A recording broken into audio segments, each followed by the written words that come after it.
ஸ்ரீ நிருசிம்ம யதீந்திரரால் இயற்றப்பட்ட ஸ்ரீ வைத்தியநாத அஷ்டகம்.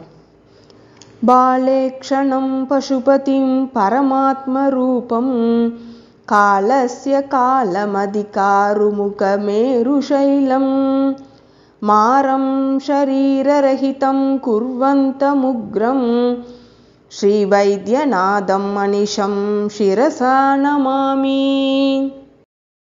क्षोणीरसं भुवनभीकरकालकूटं वीत्वा समस्तजगताम् अभयङ्करन्तं क्षोणीधरे सद्विहितु परिरम्भयोग्यं श्रीवैद्यनाथमनिशं शिरसा नमामि. येणीधरं शशिधरं फणिराजभूषं वाणीशवन्द्यम् अणिमादिविभूतिहेतुं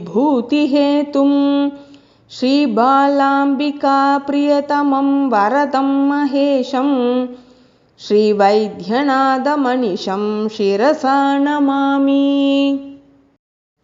गङ्गाधरं निहितशूलधरं महेशं बृन्दारमौलिमणिरञ्जितपादपद्मं हन्तारमासु सकलामयबिन्दुमौलिं श्रीवैद्यनाथमनिशं शिरसा नमामि.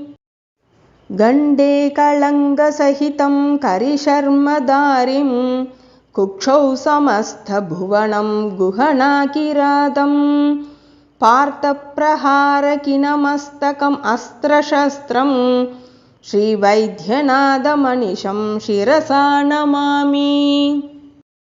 पैशाशबृन्दमखिलं विनिवारयन्तं कैलासशैलनिलयं कलिकल्मषारिं कैवल्यदाननिपुणं गमनीयरूपं श्रीवैद्यनाथमनिशं शिरसा नमामि.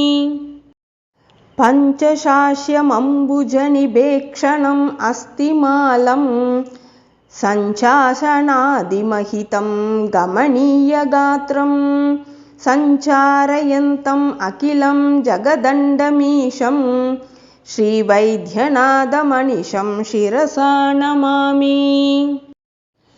दक्षस्य यज्ञहरणं त्रिपुरारिमीशं कुक्ष्याक्षिरोगहरणं कुमुदेशचूडम् उक्षादिरूढम् उमया सहचारमीशं श्रीवैद्यनाथमनिशं शिरसा नमामि.